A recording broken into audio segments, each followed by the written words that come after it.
Ever wonder why your thumbnails don't get clicks? Yeah? It's not your content. It's your thumbnail. Here's the trick.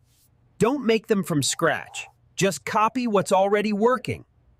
Go on YouTube, find a thumbnail that's already going viral in your niche. Yep, that one. Screenshot it. Save it. This is your starting point, your shortcut to high clicks.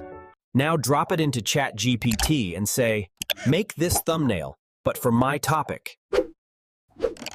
In seconds, ChatGPT gives you a perfect AI-ready thumbnail prompt. No sweat.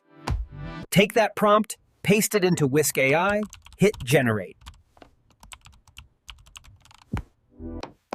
And boom! Your high-converting thumbnail is ready, just like that.